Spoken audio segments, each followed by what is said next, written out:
Jay. I am super excited to have this wonderful man, Jay Bradley, with me today. He is a breathwork healer and teacher living in Los Angeles. He is the author of Live, Look, Feel, the 12-week guide to live longer, look younger, and feel better, and the creator of Chakra Balms. Thank you so much for joining me, Jay.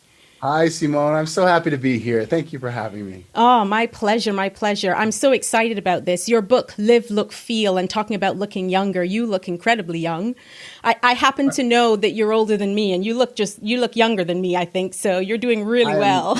Well, I'm 84. You are amazingly. We all have to go and buy that book, basically. It's just good lighting, but thank you. That's awesome. That's awesome. Okay, so as I said, you are a breathwork healer and teacher. So for anyone listening who doesn't know what breathwork is, can you tell me a little bit about what that actually is? Yeah, breathwork healing is accessing our breath in order to move through blocks and obstacles and I guess use the word heal. So it's a regular, consistent practice. And there's, hundreds of different styles of breathing. But breathwork itself is just accessing the breath for a regular, consistent practice over an extended period of time in order to access some of that healing that's available to us. That's awesome. Okay. I mean, I know as a singer and the background in singing how incredible breathing practice is. I've done a little bit of pranayama in the past when I've dabbled in yoga and that kind of stuff. So it's really interesting to be able to really utilize it consciously in a healing context. And so what would you say are the benefits of having a regular breathwork practice? Yeah, there are so many benefits, but I kind of like to break it down in body, mind, and spirit, because honestly, a regular breathwork practice will help you on all levels. And, as a former health and wellness coach, I love the physical aspects. It helps to detox our body, which is huge. It helps to boost our immunity, to bring in more alkalinity and to offset like some of the acidity that we carry. It also boosts our brain function and memory. Who doesn't need that? Absolutely. Digestion as well. It really helps with improving your digestion, releasing physical pain and stress from the body. So those are some of the physical benefits. It releases endorphins and a bunch of other chemicals too, and hormones. And then the emotional component, I always say, is my most favorite because it usually catches people off guard. Right. I think we walk around the world and we're not, we feel fine. Everything's fine. Then we do some breath work and well, where did that come from? So it brings up incredible emotion. And, sometimes it's grief and sadness or anger and rage. Sometimes it's just a lot of joy. And we're able to magnify what's under the surface. And I got goosebumps talking about it because it's such a magical experience to be able to feel those emotions, especially the heavy or what may call toxic emotions, so that we can feel it in order to heal it.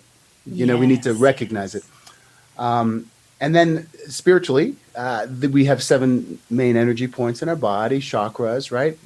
Most people are aware of them, but, for me, I never felt my chakras until I did breath work. Right. And suddenly I'm lying on my table after a session and they're like popping and pulsating and throbbing and speaking to me. So what's so interesting is we get to fine tune our energy so that we can actually feel those energy points in our body and what they have to say to us. So it's really incredible the amount of release and healing that breathwork can bring. Yeah, that's beautiful. And I think it's great that you obviously talk about it from a holistic perspective, because we all come with different things that we are aware of, and some things that happen to reveal itself through these healing modalities. And I know when I talk about chakras myself, it's interesting because, we talk as a sound healer, there are frequencies and sounds and vowels that are associated with the chakras as well, just as there are colors and other things. And one of the things that I often say is, if you saw, I don't know, what does it for you, Jay, if it's a cute baby or a cute puppy or both, but, it's almost universal. This is a generalization. But when we see something that really tugs at the heartstrings, we go, "Aw," we sit into that sound and that ah shape. So there is this innate sense of knowing where these energy centers are. Similarly, if someone's feeling, I don't know, some excitement or maybe, verging on the nerves and anxiety, sometimes they can sense that in their solar plexus, those and the emotion and energy center there. So I think there is this natural sense of knowing these things. So when we become conscious of them, then we're in such a better place to kind of work through, as you say, that the things that are present and work through that healing. That's what I love so much. And behind those chakras, right? Yeah. If we're releasing out of fear rather than love, eventually we'll feel it physically, right? Yes. For me, I had a 20-year gallbladder pain. Right. I'm healthy. I don't fit any of the factors for gallbladder disease. Surgeons couldn't find anything wrong with it. But it happened right after a breakup of a 7-year relationship. There was a lot of pain, a lot of issues around my solar plexus. It manifested almost immediately and lasted for 20 years, but has since healed itself through breath work. And again, it's like opening of the chakras, releasing the fear and the tension and stress, and just allowing more energy and more love in. Yeah, allowing more love in. I love that. So I wanted to ask you, because I noted in your work that you spoke about, just peeping at my notes as we go along, that you spoke about helping people to reconnect with their inner power and purpose. So how do you use breath work to kind of, in this capacity, to facilitate that? Well, I'd like to, take credit for it, but honestly, the breath does it. Yes. I'm a guide, obviously, like you, right? With your sound and your other healing. I'm a catalyst and a guide. But what I love is the breath has a way of finding whatever needs to be removed. More importantly, it has a way of reconnecting us with our power and all of that beautiful energy that's already sitting inside of us. Most people that come to me are a little bit numb. They're tired. Like they're pretty exhausted, actually, because they've tried everything to feel better. Right. Okay. And so the work really is just accessing the breath, going through the process, going through a session, and reconnecting. So my job is just to help them reconnect with what's already there. And the breath and the oxygen has a way of finding it as well. So I don't know if that answered your question, but it's sort of a process that naturally happens as we do this kind of work. The very conscious breathing. Now, I know that with most things, it's not necessarily a quick fix or anything that one can do. Just here you go. Now you're cured, because we know that's not what healing is about. But I would be curious to know if there's one tip or one thing or even one small demonstration of an inhale and exhale that you think would be helpful for people to just access on their own at home. Yeah, well, I teach a 3-part breath, so that's really what I focus on. It's I've tried different styles, and for me, this is what resonates. And the reason is because it opens up the lower chakras and the upper chakras of the body. And so my tip to people would be even like 5 to 7 minutes a day. And if you want to put on some music and lie down and breathe to that, you can. But it would be what I share with my clients and other people is the 2 inhales and 1 exhale. And it's all done in and out of the mouth. So you would just relax the jaw, and you would, I'll show you, just get up a little. You breathe in the belly, in the chest, and out. So it's like a half inhale in the belly, chest, and out. So it's just a nice circular breath in the belly, in the chest, and out. And if people can do that, they'll be able to open up some of those energy points, release stress in the body, and just kind of wake things up. It's a great way to start the day. That's awesome. What about ending the day? Would it do anything differently? Well, some people find breathwork super invigorating, which is awesome. You can get adrenaline and other things going. So this practice, sometimes people sleep like a baby. Other people find it too stimulating to do it in the evening. Sure. So in that case, you can do some of the other pranayama breathing, or even simply accessing more nose breath and just taking slow inhales. Maybe maybe in for 4, hold for 4, out for 4, Beautiful. Or 6 or 8. And, just a nice slow breath is a great way to come down after the day, I think. Yeah, I do that kind of breathing a lot with my singing students. In fact, at the end, if we're cooling down after an hour's lesson, we just do some nice slow inhalations and exhalations to kind of bring everything back into center. So that's awesome. I love that. So before I go further into your breath work, I'd love to know about your background, just your story in general. How did you get into all of this? Well, let's see. How much time do we have now? Loads of time. We've loads of time. Well, I grew up in a small town in Canada, and certainly had my struggles, like all of us, right? But a lot of depression, a lot of anxiety, and bullying, from as far back as I can remember. So, and there was a lot of health issues too. Ironically, asthma, breathing issues. How funny, right? Right. Allergies and earaches and all sorts of things. So, my journey started early. I knew even as a kid, like, I deserve to feel good. There's something's wrong with this picture. I shouldn't be this sick. So I would say probably around 20 is when I picked up my first self-help book.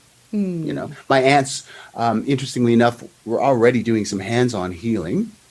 We call it therapeutic touch. Nice. And I found out my great-grandfather had hands-on healing books in Danish in his barn. Love I'm like, that. It's interesting. So I just really became excited about this internal or emotional and spiritual journey. So just became passionate, read a lot of books, and started to do some hands-on healing probably at 20 or 21. My first partner used to have stomach aches a lot, and so I would just put my hands on him and send some white light, and he felt better. And I didn't know what I was doing, but I realized there was definitely something, to this energy thing. And then I just dove in and started to see different healers, and I did talk therapy, I did past life regression, did hypnosis, and then I became certified over the years in hypnosis, became a Reiki master, had a history in fitness as well. So I think for me, it's like, it is really body, mind, and spirit. Yes, we need to take care of our body, stay fit, eat well, but what's more important, and what I've discovered, over the last few years, is like that inner work is way more exciting to me. Right. Than the outer work. So it's definitely been a long journey. I mean, I say over 30 years of researching, of practicing, of trying different things. And that's kind of why I'm so convinced that breathwork is the answer, because I've tried almost everything. Yeah. And then so quickly with this practice, have been able to move through all of my blocks. Well, not all of them, but a majority of them, and just get to a place of feeling good. So for me, my journey, the biggest struggle, I think, was the depression. It's like a moderate depression. It was never like, so low, but in a way that's almost worse, because like I was going through, feeling a little numb. And I knew I wanted to get rid of that and access the joy. Nice. So that was the biggest challenge. And then the other was sort of a lack of belief in myself, a real struggle with self-esteem, with confidence, just due to all of the years and years of bullying that I went through. Yeah. And so in your work, you come across clients who have experienced themselves quite a bit of trauma and things like that. What is the best way in to breath work with you in that capacity? I know that you offer many different things, but I'm just curious, if someone comes to you with something quite traumatic, what is that first step forward? Yeah, well, the first step is always booking our initial session, where we get to sit down and we talk a lot about what's going on. So the important part is actually vocalizing. Right. What we're aware is the issue. Talk about our history, which I do with clients. And then we get in, we breathe, and I just kind of trust the process. But again, the breath knows where the trauma is. Yeah. It has a way of accessing it. And I just intuitively kind of help clients to release that. For me, I do in person when we can get back to touching people again. Yeah. Yes, exactly. I do a lot of pressure point work with the breath work. And so I can often tune in to where we're holding trauma, tension, and we'll access those points. And obviously I bring in energy work and hypnosis as well. So it's an interesting process. But the trauma, I will say, very quickly, often in one session, we will access and release a lot. Beautiful. And I mean, even in vocalizing, the sound travels on the breath, doesn't it? So even through that initial start, there is a release through letting it out. We talk about talking therapies for that reason, but coming back to that underlying breath work, the breath is carrying that sound. It's still a release, which I love. Oh, it is. And I'm glad you said that, because I bring in sound into my sessions as well. I have a background in studying singing as well. Woohoo! And so Singers! Yes. Well, yeah. Always wanted to be a singer. Yeah, we let out different sounds. Often it's just a yell or some sort of noise or sound to dissipate some of that stored up energy. Yeah. I mean, in the sound healing world, it's similar. Some of the treatments are for releasing pain is literally to sound it out. What is the pain and the sound of that pain? And then replenishing with something that is, healing and a little bit more harmonious in the body. So I love that. I love the parallels. I wanted to ask you a little bit, and when I speak with other healers and coaches and people like yourself, I'm always curious about the intuitive part, because we know that there is a lot of science that backs the work that we do. There's so much research, there's so much out there, but we know there's also the intuitive, the intuitive part, the intuition that really drives a lot of it as well. And I wonder if you could talk to me about your intuition, perhaps how you tap into that. How does that work for you? Thank you. That's a great question. It's a process. I have learned to trust it more and more. I think in the beginning, there was a lot of fog in the way, but now I get direct downloads, maybe similar to you. I see words, or I'll get a feeling or a knowing in my gut. Yeah. And so I'll say a word in a session that pops into my head, and sure enough, that's the word my client needed to hear. Sure. In order to move through something. So I think, obviously, I do a lot of breath work and meditation myself, and that helps to tap me into that energy before I work with people. Of course, yeah. So it opens the channel. And I would say I've learned to just trust and be in the moment. And if something seems crazy, like, why am I saying this to them? I'll just say it anyway. Yeah. I might be wrong, but it's proven over time, as we trust our intuition, that actually there's some validity there, Yeah. Well, I love that. I had a conversation like this not long ago with my sound healing teacher, actually, and I was asking her about the same question. And she said, well, how do you deal with it? Because sometimes, especially when you're just learning these things, you have the internal dialogue or the doubts that every now and then pops up and says, like you said, why am I saying this, or should I say this, or what if this isn't real, or whatever the things that pop up into our minds. And I remembered for myself, the reframe was very simply, what if it is real? What if it is true? It is just information. It doesn't have to be right or wrong. It's just information. What if it were this or that? So that's how I felt that the relationship of trusting was fostered through me just quickly saying, well, instead of the doubts, what if ... something positive instead. And it's always been a great way. I even do this with my kids. So if they ask me a question about something, I often guide them to look inward for the answer, unless it's, like, I don't know, where's the drink you bought me? It's in the fridge, I don't say think about it and sense that, but I certainly do when they're wanting to find things for themselves or question things for themselves, What do you think? What do you think it is? Or what do you sense is the right thing to do? And I'm really fortunate to have had that from my mom, my dad. They were very much, giving us these messages from young that there was something, that it's inward looking. I would even remember as a teenager being 13, 14 and coming home and saying to my mom, oh, my friend and I got into an argument, as you do as a teenager. And she would say, well, what is it that is making you feel the way you're feeling? Rather than what did she do or why did she do? It was always inward looking, never outward pointing. And so my whole life has been about that, taking responsibility for my own stuff, and then letting others take responsibility for theirs, and also knowing when it's yours and when it isn't yours. Yes. First of all, what an amazing way to grow up. I'm so happy that you had parents like that. Definitely. I am very grateful.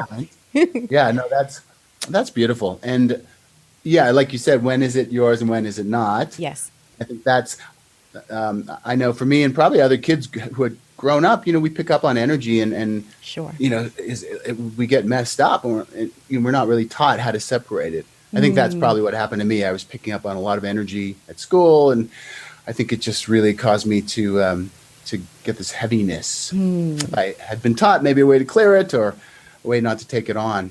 would have been good. But Yeah. parents do the best they can, right? Of course, yeah, and I'm a parent. I'm sure that I'm messing up my kids to some extent too, as much as I am blessing them with all the tools that I have. All I have is tools. I use them. I discard what doesn't work. I explore new things. But it is all about that self-awareness and inward looking. Because as you said, this inside-out approach is so important because the body's going to feel better when inside is feeling better. And we know the other way around. It's a connection. It's a balance, isn't it? It is a connection. I think where I got frustrated with health coaching and fitness and stuff was I would give people the plan. Here's your plan. They'd pay me money to get a plan, but they wouldn't follow it. Right. And that was like, okay, what can I do to help them follow it? Well, get inside, figure out where the blocks and self-sabotage is. Yes. Go to that Yeah. first. Yeah. Yeah. So that's why this work is so exciting. Well, yeah, and I completely relate because when I've worked with singers over the years as a technician, vocal technique, warm-ups, this is how you hit a note, this is how you do that. And I realized that a lot of the issues and challenges that came up for musicians and singers was not about the technical stuff. It was less about the head most of the time and more about the heart.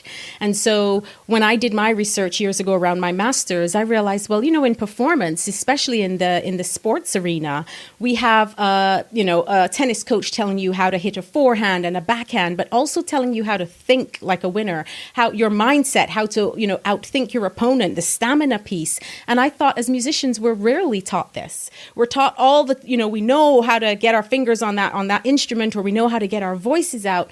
But when you get up on stage, then what? You're still you with all of your baggage, all of your light. How do you then express that out into the world? So like you, I felt that the outside approach was being looked after in a big way, but then the issues didn't stop there. So looking inside at the person, we can't separate the artist from the art. It's really important. I think singing is definitely the biggest lesson in, self-love, self-acceptance, and personal growth. Having done some singing in the past, it's challenging because we kind of rely on what other people think. I think of our voice, and people know when you're screwing up. Yeah, and you're putting yourself out there. You're raw. You're vulnerable. Yeah, it's amazing, but it's also such a gift to offer people. Yeah, love music so much. And I was talking to my husband about this recently because I can't remember the artist that we were talking about, but after a while, when you have such a strong grounding and centering in your practice, whether it's a musician, performer, or any other practice, after a while, there is no such thing as a wrong note. And of course, that's all context, in the context of going out and performing, because again, in the sounding and the sound world and the sound healing world, dissonance is, as you know, is needed for removing and helping to resolve stuck energy. It's needed so that what sounds, that feels weird to hear those notes, is needed for us to break things down before we can reach that harmonic state or the harmony again. So when you realize there really is no such thing as a wrong note, then there is a little bit of a breakdown of the expectations of others or self-judgment or judgment of others, because whatever comes out of me or through me is right. And for right now. I love that. And it kind of goes back to the healing world where there's really no wrong or right. Yes. It just is. And loving even the darkest parts of ourselves and those parts that, we think we shouldn't have. Yeah, exactly. Yeah, I love that. Yeah, awesome. Okay, so I want to know more about you. So you did touch a little bit on some of your struggles. I wanted to ask you, what are some of the biggest struggles that you've overcome so far? And I know you spoke a little bit about that. Can you talk a little bit more on that and perhaps how you've overcome them? Yeah, it is this pattern of, feeling good, crashing, being stuck for lengthy periods of time. Trying something else to help myself get back up, a new book or a new course, and then I'm back up again. And then it lasts, and then it's just, I know life can be a roller coaster. I get it. But there were pretty dramatic, ups and then pretty dramatic downs. And it was exhausting. It's just exhausting.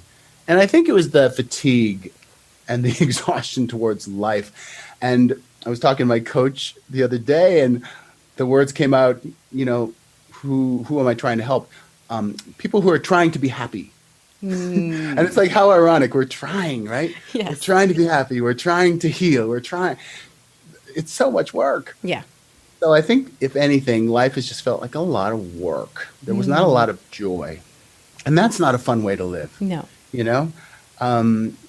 So for me, obviously, breathwork has been the most powerful tool to peel back those layers and reconnect with my joy and, allow myself to have some fun. Like, life doesn't have to be so serious all the time. I can lighten up. So that's been like the biggest challenge. Tied in with those ups and downs, of course, were health challenges, just struggling with energy mainly again. Yeah. And I know that my energy was more related to my emotional, spiritual health than my physical health. But of course, they're so finely tuned. They're connected, aren't they? Yeah. So I was just trying to sort that out and trying to love and accept myself when I was in the low points. That's the key. I think if I can share, the biggest tool is like loving those dark times, trying to embrace ourselves and forgive ourselves and let ourselves off the hook when life isn't working, when things aren't going our way. Yeah. So I would say that, and just a lot of shame, just a lot of shame for being a gay kid. It just kind of was stored up in my body. That took some work to really release and feel powerful in who I am. Yeah. Self-acceptance, self-love, they're huge. They're huge. And I love that you talk about, kind of leaning in and living from a joy. Joy is a massive part of what I do. I think joy, is, I kind of use the words as my inner navigation, just simply that I kind of follow a trail and it takes me where I need to go, and I light up inside and I know, right, this is something I need to explore. Often the other way around as well. When the joy is gone, I question whether I need to stay or not, and whether I can generate that joy some more in a different way. And if it's not possible, then I'm also out. I follow the joy. And I know that is something that is really important for, I think, you touched on that. I would like to use the word gratitude, staying in that space of gratitude when things are also tough, as you said, because it's easy to go, oh, everything's great in my life, there's joy, I'm happy. And then when it's down, we don't go into that place of gratitude. So I think you're right, just sensing and recognizing that even through the tough times, taking a moment just to still yourself and say, I'm thankful for the lessons here. I'm thankful for the opportunity to grow and learn. And obviously, when needed, reach out for the support that you need, because I think that's the other thing. We can also feel like we have to do everything on our own. Yes, I can definitely relate to that. And sometimes feeling like a burden. I know for me, it's like, I don't want to reach out to somebody. I'm in a bad mood. They don't need that energy. But meanwhile, that's when you really do need to reach out and ask. Yes. And I think that's a big part of a lot of us is receiving. We're great givers, so many of us, right? Yeah. But once we can kind of connect that heart energy, it opens the flow for unconditional love.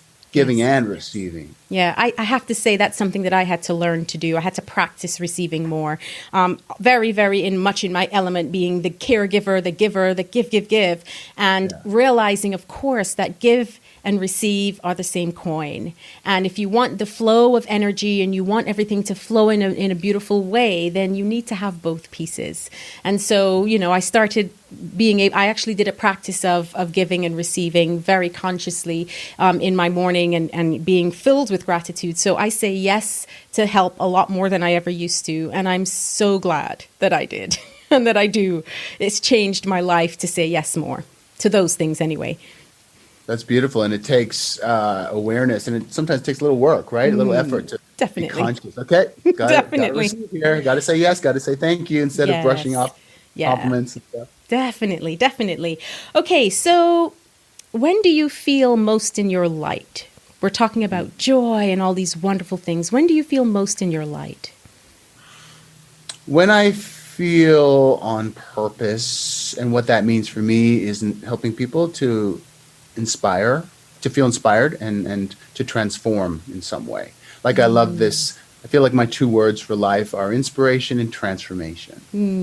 So if I'm, first of all, helping somebody else feel inspired or transformed, I light up. It's super exciting. And also, if I'm doing something on my own that makes me feel inspired or transformed in some way. So just those words light me up. I love that.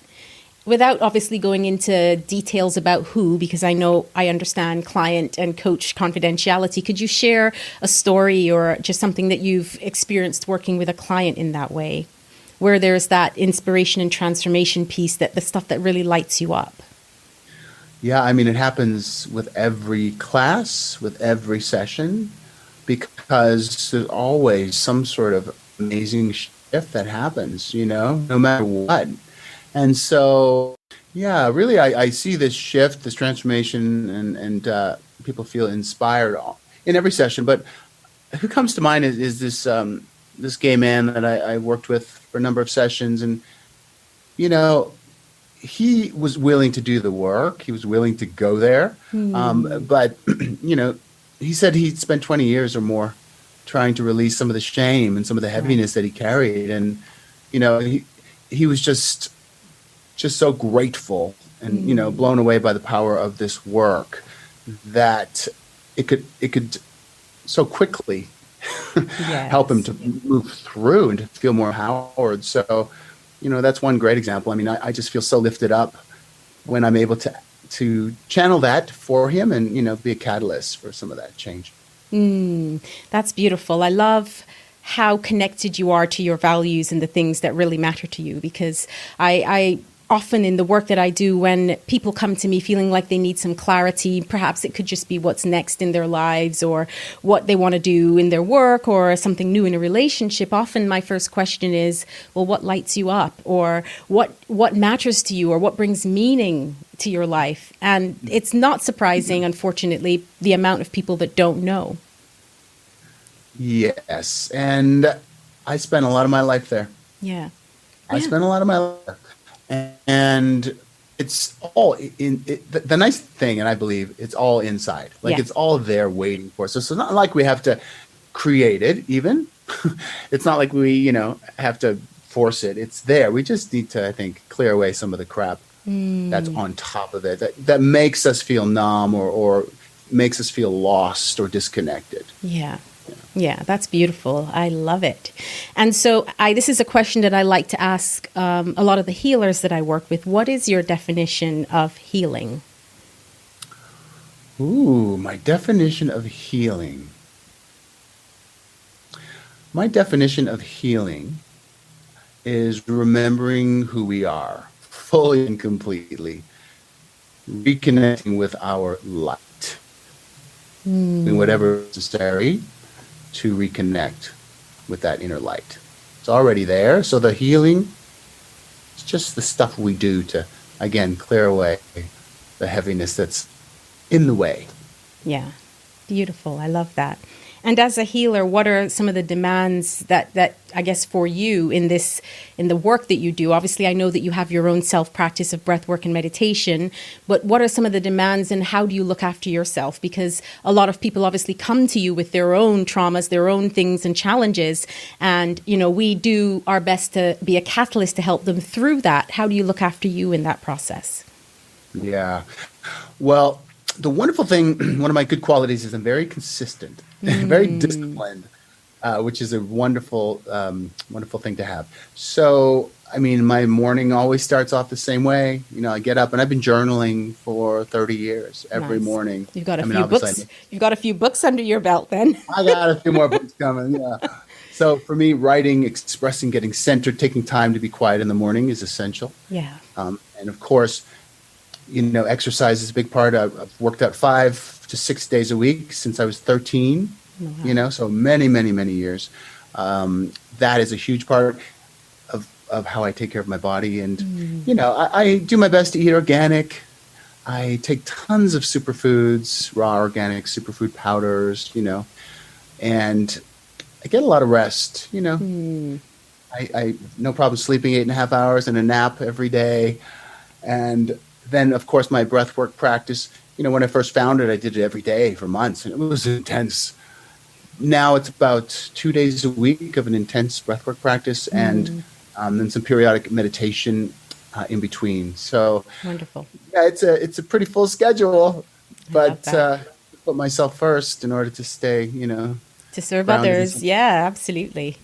So important. I think a lot of people forget that in general, not necessarily in the healing world or coaching world, but generally you have to look after yourself in order to help others. I know I was saying to someone today, when I talk about my own stuff, when my kids come to me, if I'm in a state, whether it's that I'm hungry, I'm tired, something triggered something in me, and they come to me in that very moment, it's something I've learned to do over the years of being a mom. My youngest now 13, but it's very much, okay, I'm in a state right now. It has nothing to do with you. I need 30 minutes. Come back to me unless it's urgent and the house is burning down or you're in pain. Come back to me in 30 minutes because I don't want to shout at you, yell at you, come on to you in a way that is not going to serve you or me. So let's just put it right there. And they know now. It's just like, give mom 30 minutes because this is the best way. They come back and everything's fine. So beautiful. You're teaching them how to treat you and how to take care of you, and you're teaching them to do the same, to actually ask for what you need. That's amazing. And I think also, hopefully, the lesson for me there is I'm taking responsibility for my own stuff. It has nothing to do with you. So let's keep it that way, and then come back to me when I'm in a better state to deal with it. So yes, it's so important. Well, obviously, you're very conscious, and you've done a lot of work to even know that you need that time, and that you need to ask for it. Yes, it's important to say. And they know me so well in that way now. Now, I know that you... my mom, please? Say it again? Will you be my mom? I'm everyone's mom. You can ask anyone I know somewhere in the world. Everyone's like, Simone is my mom. Yeah, no problem. It's a weird scenario, you being 84 and all, but I'll try. Yes. Thank you. I want to know about your products and your books and services, so we know about the breathwork stuff. And I know, looking at your website, that not only do you offer classes and workshops, but you also do a teacher training as well. So you teach people in your own method of breathwork, which is awesome. I do, yeah. I love teaching other healers, other teachers. It's so rewarding, and it's super powerful. I wanted to take what I had learned from my teachers and, quite frankly, expand on it and give people even more, because there was a lot that was missing for me. So I went in and organized an introduction to breathwork, healer training, and then a more advanced training. And it's just wonderful. The introduction is even for people who just want to delve in and learn more for their own practice. You don't necessarily need to go and share breathwork. But what I love so much about it is these are people who, are serious about their growth. Yeah. And it's exciting to work with people who are committed to that. So yes, I do. Right now it's all online, of course, with everything that's going on in the world. Yes. So that's available. And then, of course, one-on-ones and different groups that I offer. I'm also soon coming out with a more extended practice of really taking charge of your life. Love it. Working on that. And then what my product is super exciting. I launched a product called Chakra Balms. Yes. Actually, I have some right here. Whoop, whoop. There's 7 of them. Love 7 it. main balms. Yeah, for example, the Heart Balm. This is my favorite, actually. It smells amazing. So it's custom blended essential oils. I did a lot of research about which oils help for which chakras. Yeah. And so these balms really help when you are prior to a breathwork or yoga or meditation practice, applying them to your chakras, or even just day to day. As a singer, right, or teaching your students, like putting a little throat chakra balm on and just helping with that expression. I wanted to bring spirituality home to everyone, where they can just have a nice little consistent practice, whether you have your products and you have, Yes. It's something that makes it really, really special. So I love my chakra balms. I love that. I can't wait to get my hands on some. So I'm going to have to arrange that at some point. Not sure how we're going to make that happen with the world a little bit on shutdown right now, but we'll make it happen. I know. Well, I'm still mailing them all over the world. Great. So people can just access that anyway, all of that on your website, couldn't they? Yes, or chakrabalms.com. Yeah. Brilliant. And talk to me about your book. I want to know about Live, Look, Feel. Yeah, well, the book I launched was probably 4. In fact, I'm due for a new book. But much of what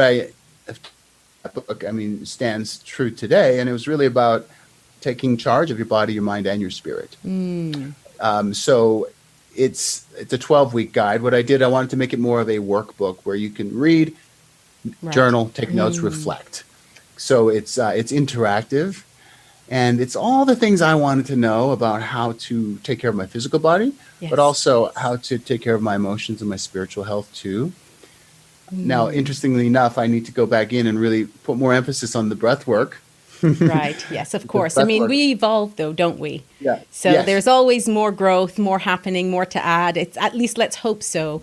I always say that if I looked at, I wrote a book in 2012, and I always say that if I look back at that book and I'm thinking, yeah, this is the thing, I haven't done my job at evolving and growing. So I'm very grateful. I love it. It's my first book. I'm so grateful, but I've grown so much since. So I completely understand what you're saying. Are you working on another book now? Well, not so much another book. I'm delving into some research around the frequency and sound world a little bit more, and I'm sure that a book will come out of that. But for right now, I'm very much just taking some time to research and nourish my mind and nourish my soul with things that really light me up. So, yeah, I'm the same. Yeah, how exciting. So, where can people find out more about you and your work? You mentioned Chakra Balms, where they can find your product. Give us your links, and I'll obviously put all of that below this episode as well. Yes. Well, my website is breatheonit.net. And my Instagram, which I use a lot, is Breathe On It with J. It's Jay. Nice. Facebook is Breathe On It. Breathe On It. I love that. Yeah, it came to me. I was, just talking to my web designer at the time, and I'm like, I don't know. I was trying to think of a name of something, and I said, I'm going to breathe on it for a bit. Like, wait. Yes.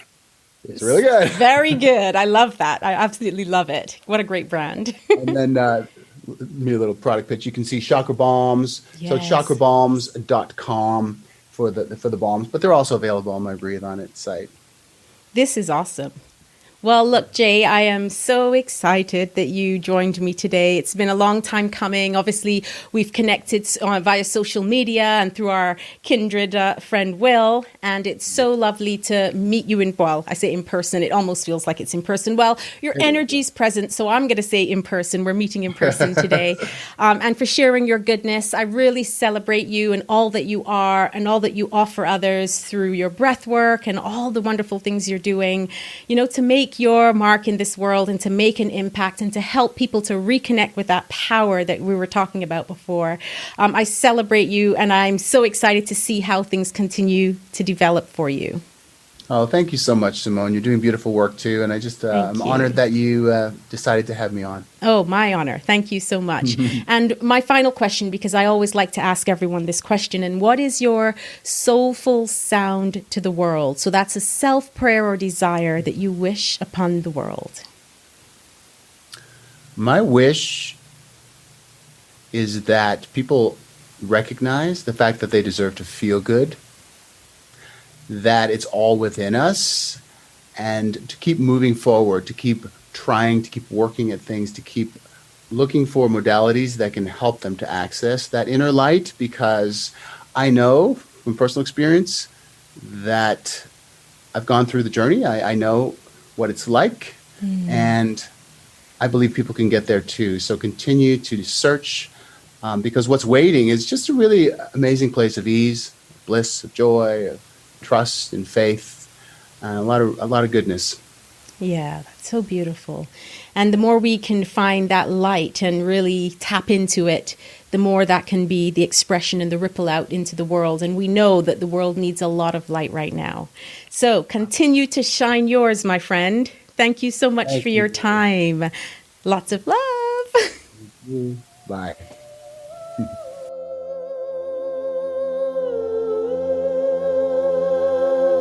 Thanks so much for tuning in. I hope you've enjoyed this episode.